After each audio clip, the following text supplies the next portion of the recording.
Hey guys, welcome back to the Healthy Wealthy Podcast. And this is actually part of it's going to be an infinite series because we're doing a book review on this book called Reality Transurfing, steps 1 through 5. All right, so here's the book. All right, now where that bookmark is, that's where I am. Right, so I am more than halfway finished with this book. See? All right, I read this, and all right, so I still got to read this, right? And I have noticed some things that have happened in my life over this book, because of this book, with this book. I'm not sure, but it's been good. It's been very good. But let me just share with you how I got onto this book, all right? So I am a business owner, right? I own Camp Creek Dental, and my responsibility is make sure that the payroll gets paid every 2 weeks. And my other responsibility is that I keep a safe, clean working environment for those same people that are getting paid, right? And then I also have to make sure that I'm giving the best customer care and service to the people who come to see us, who trust me. All right. So I have been a business owner since 2012, right? And I thought back in 2012, I was like, I've made it. I've arrived. You know, that's a hip, hip, hooray, right? So, and then I almost tanked the entire business. I almost tanked it with too much hip, hip, and hooraying. Before I slid all the way down the hill and off the cliff, I got myself together and I read a couple things that made me have a better understanding of what I need to do for business. So with that process in mind, that reading is fundamental, and I've heard that leaders are readers, I made it a point to be very, very adamant about reading every day. And I usually read success books or books that can help me train my mind so that my mind can tell my body what to do, basically, right?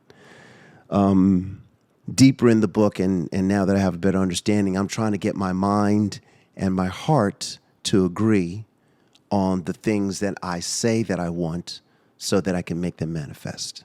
That's what I'm working on, that the mind and the heart have to get together, and then manifestation comes. But there was a list that I got off of the internet, and this list the claim was that this particular person read hundreds and hundreds of success and wealth books. And of the hundreds and hundreds of books that he read, this was the list of 17 books that were the best for what he's doing. And he seemed like he was doing well. So I was like, okay, doing well, kid.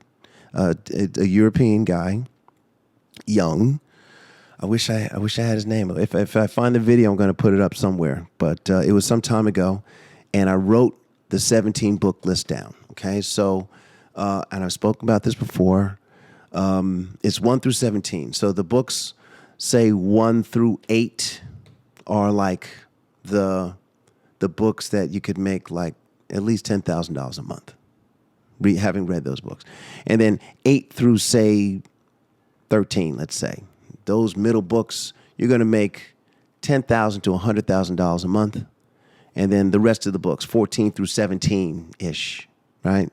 I tried to split it in thirds. I didn't do a great job. But those books, you're going to make $1 million to $10 million a month. Now, if someone says that to me, that's a bold claim to me. And as I am maturing, I'm realizing that there are people out there that don't necessarily show up to their jobs to make money. They do something. They've done something. They've planted a seed. They've done some things. And this is my seed that I'm planting with you, my accountability partner. And we're back, right? So Here is the list, the book list, and please know that I've read most of these books already. Reality Transurfing falls on the last end of the spectrum of these books. As a matter of fact, it's book number 14, all right? But here's the book list, okay? So it's The Alchemist, Think and Grow Rich, Atomic Habits, Money, Master the Game, The 4-Hour Work Week, Influence, right? Confessions of an Advertising Man, The Lean Startup, Never Split the Difference, How to Win Friends and Influence People, that's Dale Carnegie, 48 Laws of Power. Every time I think about that book, God, okay, it's a good one. The Personal MBA, another very good one. And I'm sorry I didn't emphasize up at the top parts of the list how good these books were. Think and Grow Rich, that's you got to have that. Atomic Habits, oh my goodness, it does help you get your groove together. But let's keep going. All right. So after the Personal MBA, we're going to talk about The Intelligent Investor. Reality Transurfing, which is the book that we're going to be going through today. Just the first chapter because I really want to give it to you. Another book called Misbehaving, The Future of Jekyll Island, The House of Morgan, and Devil Take the Hindmost. All right, so that's the book.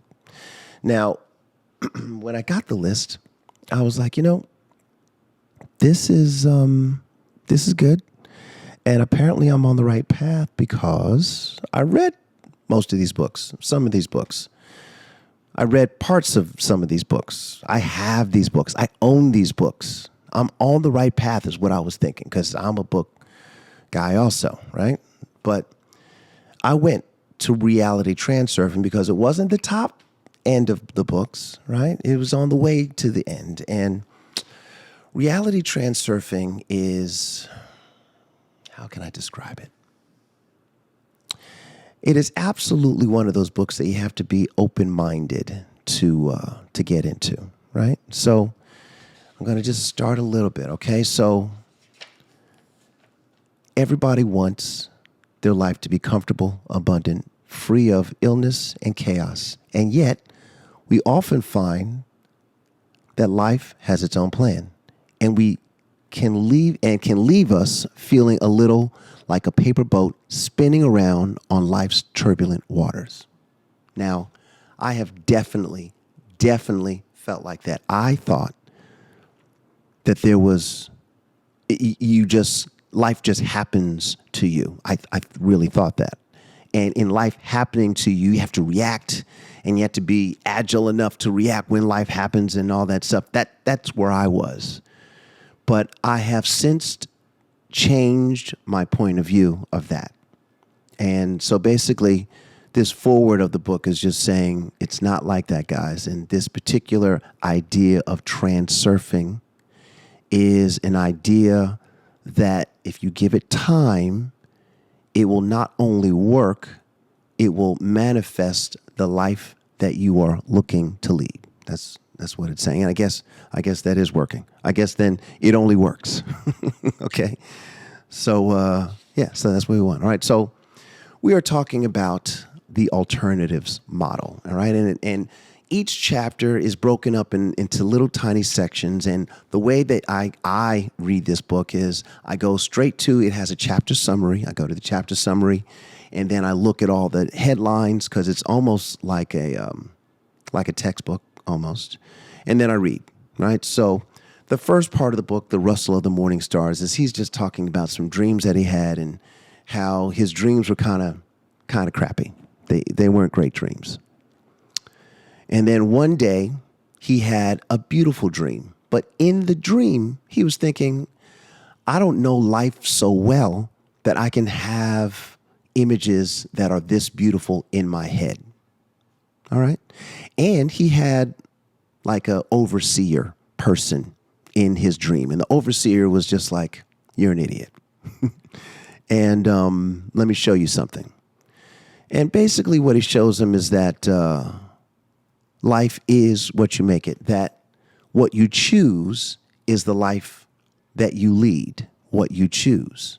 Now, you can choose something and stop there and say, well, this is all that there is. Or you can choose something else and get that. You can stop there. And then you could say, wow, I did that. There's more to it. Because once I realized that you can just say something and then do it, I was pretty much hooked. As a matter of fact, before I became a dentist, I didn't always want to be a dentist at all. No, I mean, I didn't always want to be a dentist. I think it's a weirdo thing if you want to be a dentist. You're in people's mouths all the time. People are terrified of you. Why would someone subject themselves to that type of life, right? But I realized that I am exactly the one that would subject himself to that type of life, because it is my healing hands, my heart and my mind working together for whomever I'm working for, doing whatever type of procedure that I need to do in order to get from A to Z. And when I get them from A to Z and they're going home, I'm like, oh, we're done. And they're like, oh, we're done. And everybody's happy. And I realize that I'm a general dentist that has specialized in great care. That's what it's been of late. That's what I try to do, right? So as I'm having this understanding that I can make life the way that I want it, I mean, there was times when I was really terrified that I wasn't going to make the payroll.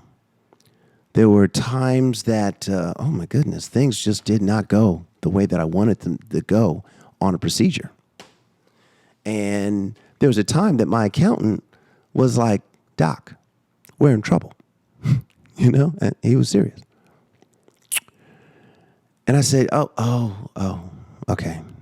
I got it. I'm going to get it together. All right. So in getting it together, that's when I started reading. I started meditating more on a regular basis. And I felt like I was able to control the flow of my life better. That's what I felt like. That's what it seemed like. So the rustle of the morning stars, that first little part of the first chapter is just basically he met that guy in his dream, right? And the overseer had something that seemed absurd. He said, everyone can have the freedom to choose whatever they want. But here's a riddle for you. How do you acquire that freedom? When you guess the answer correctly, your apples will fall to the sky. So to me, freedom is the freedom of autonomy. I don't have to be anywhere that I don't want to be. Every place that I am, I have chosen to be there. I like it. That's definitely me. And if I have the right to choose whatever kind of life I want to choose, well, so far, I'm in it right now. And until I slip off of this thing, I'm going to say we're going to another level of this particular life of mine. That's what the plan is. Right? So books like these help me move my program forward, because this is the Healthy Wealthy podcast. We're going to go without saying that your health is your wealth. I guess we just said it. We just said it, right? So your health is your wealth, right? But your wealth is the health of what you get to do, what you're able to do. The fact that you can say, no, I don't, that doesn't resonate with me. And you can say no to stuff. But if you don't have your own resources for yourself, for you to make choices of yes and no, I want to be here, I do not want to be there, well, then you're going to have to take full control. You're going to have to recognize that discipline is the only thing that leads to true freedom, which is something that I said so many years ago that I thought was a brilliant statement. It just came through me. It's on. Okay, I'm going to take it back now. I was in a VH1 Indie Band of the Year thing, right? VH1 Indie Band of the Year back in the day when I was in a rock band. I had dreadlocks, right? And I said that discipline leads to true freedom. Now, I hear that everywhere. I never heard it before, but then I hear it everywhere. So Jocko Willink, did you see that thing of me on VH1? And that's where you got it from, Jocko? I don't know, but it's okay. Anyway, I digress because I really want to get you to this transurfing. So that the rustling of the morning star, that's the first little part, right? The Guardian's riddle, right? So basically, the Guardian's riddle is consider, he brings up the story of three blind men and an elephant, okay? The three blind men have the opportunity to touch the elephant and try to describe what they feel. So one blind man touches the leg, another blind man touches the trunk, the nose of the elephant, and the other one touches the ear. They're all touching the same thing, but they all have different descriptions of what they felt. And of course, what they felt were all different things, right? So all of their descriptions are actually true. What they said is true, even though they are only describing a part of a whole thing that is actually a real thing. In this real thing that they feel is real, how can you tell someone that what they believe is not true? All right? Another example. You are in a forest. You have a flame. You're holding a torch. You're walking through the forest with this torch and you're making your way. All you can see is what's illuminated by the torch fire, right? So there is a whole forest out beyond where you cannot see. It does exist. Because you can't see it doesn't mean that it's not there, right? So that's basically what that part of that chapter is, that it is a matter of perspective, and there's things that are real that can be described in different ways, but because they're described differently doesn't make any one of the completely different descriptions wrong. It just means that that description comes from their point of view, their perspective of it, right? And for the longest time, philosophers will argue that the theory of relativity is what it is and that gravity is what it is. But the one thing that is absolutely true, that cannot be disputed, is that life is about variability. Everything changes. That is the one constant in life. That change is and will be always, right? So if you tune into a radio, like who does that anymore? I mean, somebody's tuning into a radio at some point, but you can change the dial and you're going to tune into different frequencies. And you may be on AM, you may be on FM, but the frequencies that you choose are going to be the ones that you get. And note that I said the word choose because you have chosen that particular frequency and that's what you're getting, all right? So this particular book is going to, I mean, I've already gone through it and I've already felt some things. I feel as though things have happened that I wanted them to happen, but I didn't put my hands on it or do something to make it happen. I have been blessed with a great team, and my great team has been putting things together in a professional way so that I don't necessarily have to keep putting things together all the time for everything, right? And when you get to realize that all things are possible, then it's just your opportunity to make your choice or decision, and the word decision means to kill the possibility of all other alternatives, and the only one thing that has been decided on is the only thing that exists, all right? These are the things, right? So reality is manifest in an infinite variety of forms, right?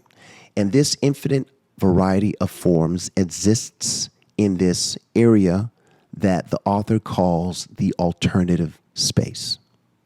The alternative space is the area where all things, past, present, and future, exists at the same time.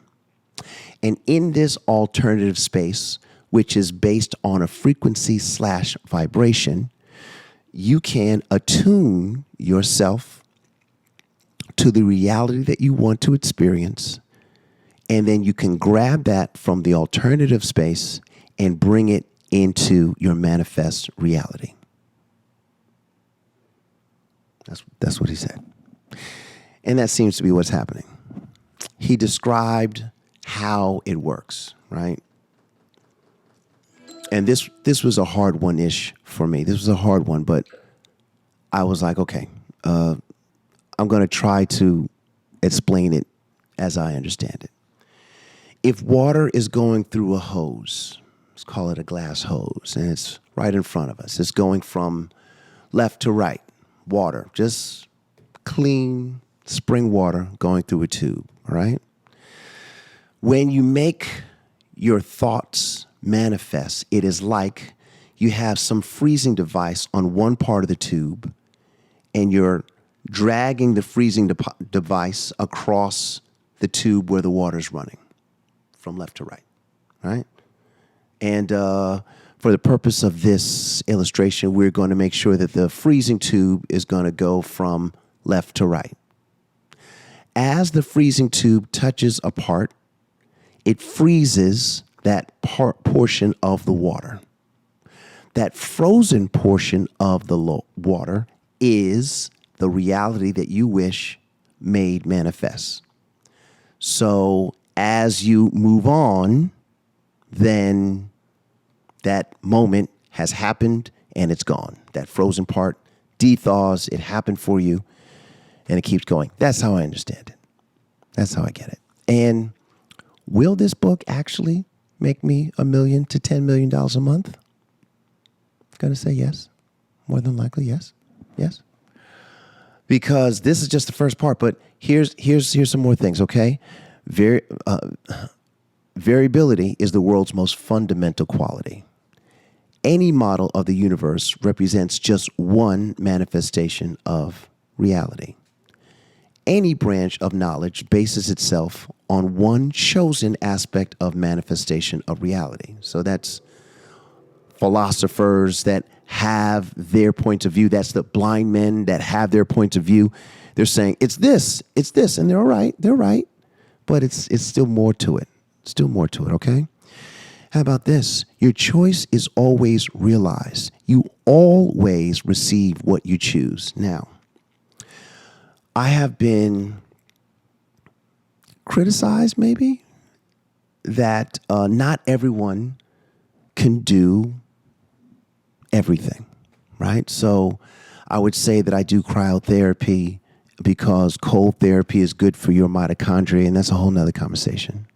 And someone had said, well, not everyone can afford to go to cryotherapy. That's fine. That's fine. But everyone can take a cold shower. Everyone can take an ice bath if you want to do that. And the reason why you would do this is for health benefits that we're not going to get into, but those are the things that you can do. So if you choose to do cryotherapy or eat clean or do whatever you want, please know that you can get your choice, whether it's a hard choice or an easy choice. But know that your choice will be made manifest. If you say, I can't, that's true. If you say, I can, that is also true. So if these truths can exist in the same reality, then all you need to do is choose the reality that you wish. Okay. All right. I felt like that was a good one. Okay. All right. All right. So anyway, I'm just going to say it again. Your choice is always realized. You always receive what you choose. All right. Now, the alternative space is an information field recording all that was, is, and ever will be. We already said that. The information field contains potential alternative scenarios to any event. Each alternative has a script and scenery. Space can be divided into sectors, and each sector contains an alternative scenario of an event. The greater the distance between sectors, the more the alternatives will differ. All right? Sectors, through roughly uniform parameters, are arranged in a lifeline. So, if it's something similar involving one person, there can be a pearl of realities, a string of realities that it could be, each one being slightly different than the other one, but they are closer together because it's of the same thing. We're talking about a scenario, right? Material realization moves through space like a bundle of density. I mean, how do you describe that? Material realization. So you're saying that I want money. If that's what you want, okay? It moves through space like a bundle of density. It makes it a little harder to make manifest. Always, we have to remember that thoughts are things. And thoughts being things, they are just energy. Energy is a frequency and a vibration that definitely moves more easily through space than something that is more dense. Therefore, know that to make something manifest from thought only takes time for the density to catch up with the thought. All right? The radiation of thought the radiation of thought energy materializes in alternative, right? So this is what I'm seeking. You find yourself into the alternative space, and in the alternative space, you bring back and make manifest that which you choose to make manifest, okay? Every organism contributes to the creation of material realization. The birds, the bees, the flowers. Oh, here's a question. Do you like dogs? I love dogs. I absolutely love dogs. I like cats, but I love dogs. Cats are cool, but I love dogs, right? Would you say that a dog has a soul? I mean, I'm going to say yes, that a dog has a soul. I'm going to say that a cat has a soul. You and I are souled beings. We have souls, right? What about a plant? Does a plant have a soul? I mean, it grows. It's organic material. It has a location. If you talk to plants badly, they don't grow well. If you talk to plants beautifully, they grow very well. Is that a soul? I just thought I'd bring that up. I just thought I'd say that, all right? So, and I say that because every organism contributes to the creation of material realization. So, make sure that your vibration is high, your energy is clean and good, and know that everything is, the universe in particular, is making that which you choose to be made manifest. And it's using everything around it to make what you are looking to see in front of you happen. So, treat each other kindly. Treat animals kindly. I mean, be kind for no reason. That helps, all right? And that helps when every organism contributes to the creation of material realization, of your material realization, of my material realization, all right? When the parameters of thought energy change, a shift occurs in a different lifeline. So, if you change your energy, you can access a different part of the alternative space and pull that sector down into your reality. All right? You cannot change the fact that scenery exists, but you can choose a different type of scenery. Meaning, you don't like where you are. You don't like it at all. You live in a dump. Your neighbors are unkind. There's poop in the elevator, right? You're not happy about where you are. That scenery, my friend, that's that scenery. You cannot change that. It is what it is. You could say, I need this poop to get out of the elevator. You know, you could say that.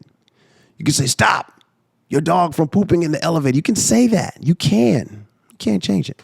Can't do it. But you can change your scenery by moving, and you do not have to be there. That scene now can remain that scene that you could never change, and you have now changed your scenery into something that you'd prefer. All right? And then here's the other one. You do not have to fight for happiness. You simply have to choose an alternative reality that's more to your liking. I love that one. I love that one. Don't fight it. Don't fight it. Go with the flow. Because going with the flow is going to get you there every time. Every time. I had a mentor when I was younger. And when I'm younger, I'm 14, 12, 13, something like that, right? I used to smoke cigarettes, and this mentor of mine used to let me smoke cigarettes. We used to smoke Dunhills, which is this cool square box of cigarettes. It was like 20 cigarettes, but 10 were like folded in a package still, and you open up 10 because those were fresh. I fessed to this mentor of mine that I smoked, and he hit me on the back of the head with a cigarette. He was like, well, smoke then. You know, and I just thought that he was cool, right? He drove a Porsche 911. He had a furniture company, and he just seemed to be living his best life, seemed to be, right?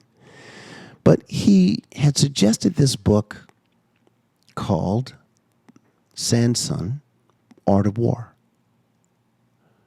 And he described it as you have to go into battle with everything.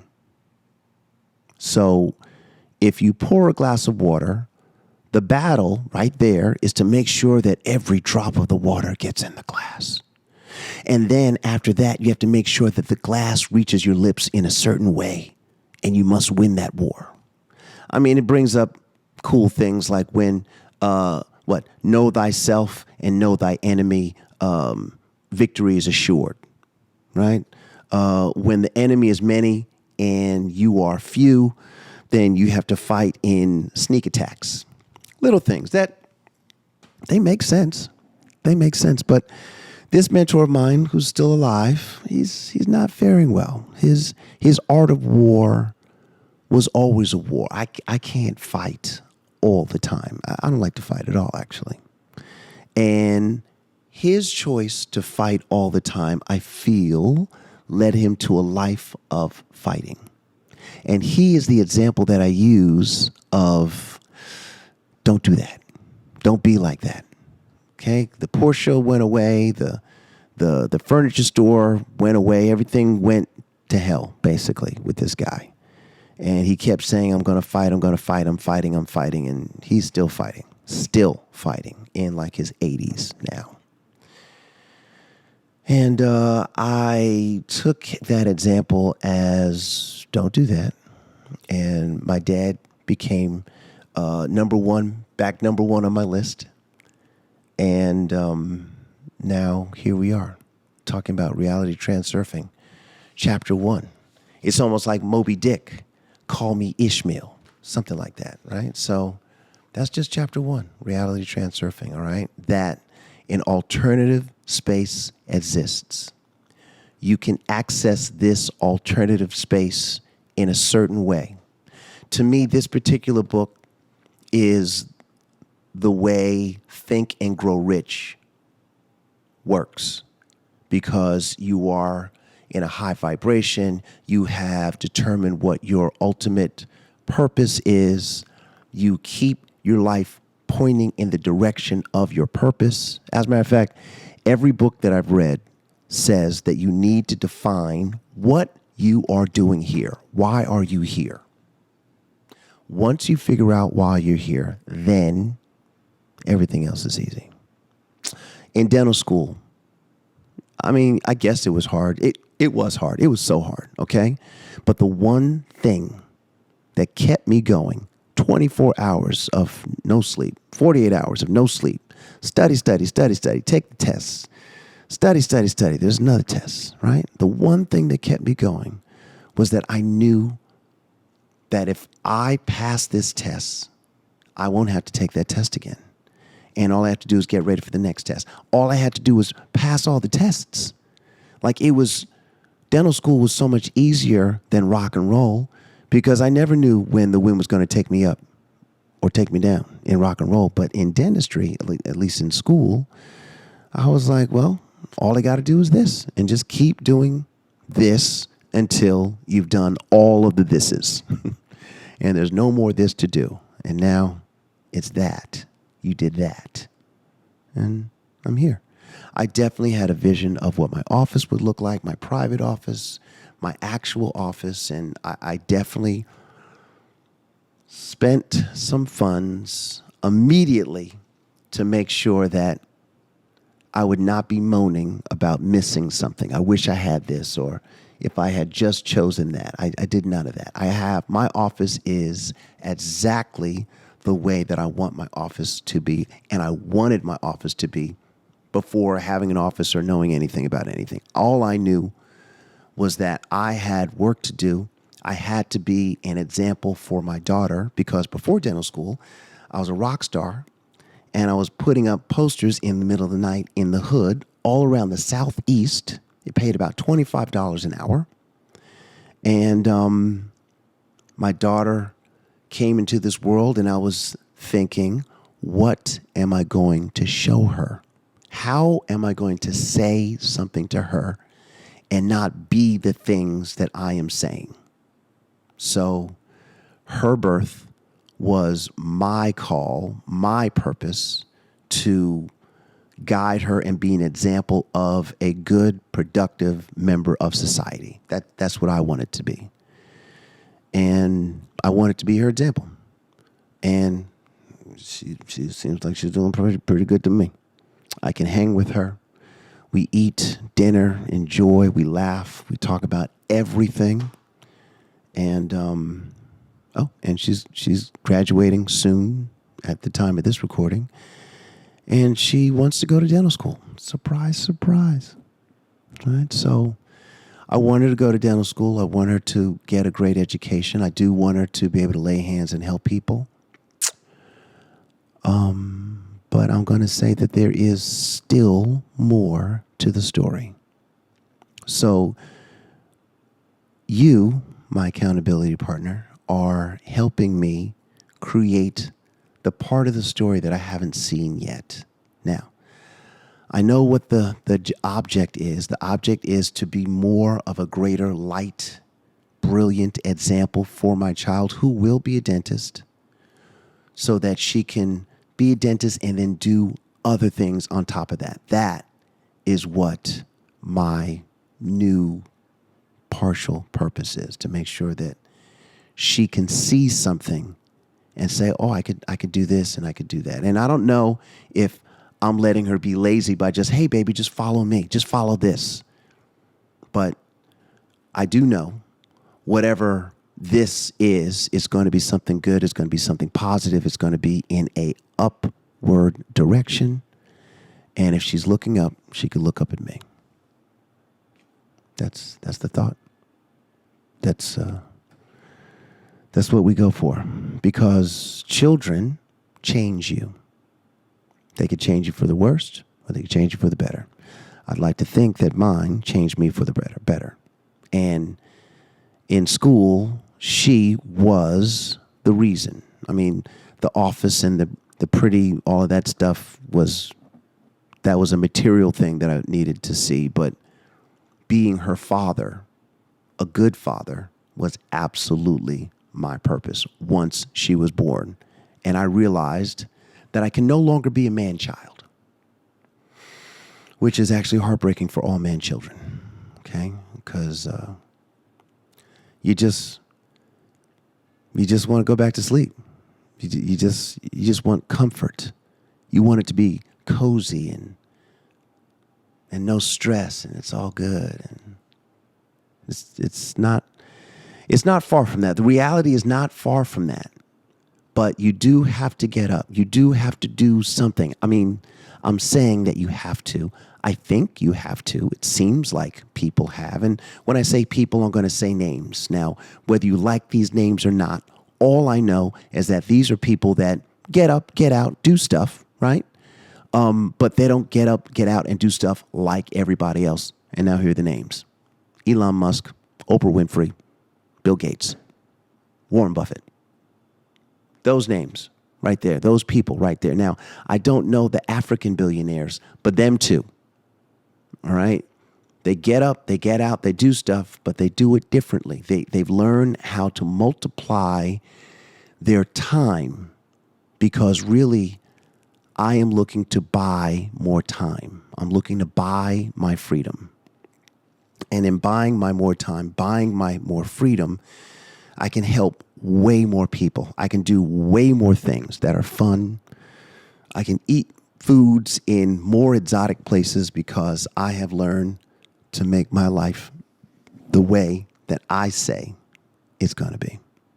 And that's chapter 1 of Reality Transurfing from my perspective.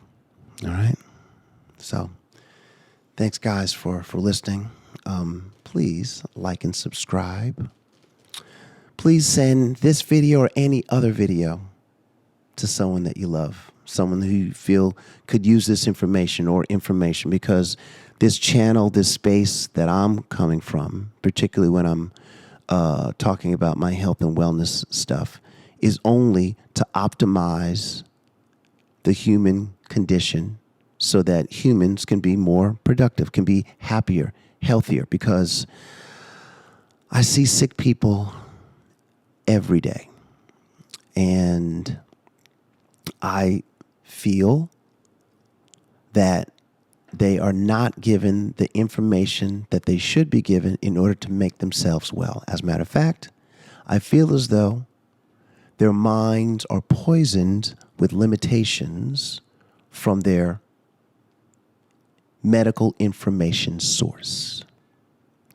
And because the information is poison, they stay sick. They stay addicted or reliant on the drugs that have been prescribed to them that they may feel like they will never be able to get off of. But reality is that they can, but they have to search in the alternative space in order to bring that which they choose themselves into materialization. Just another back around to Reality Transurfing. Oh, it's such a good book, guys. And we're going to do another chapter. We're going to do chapter 2 next time on the Healthy Wealthy podcast. Thanks so much for listening.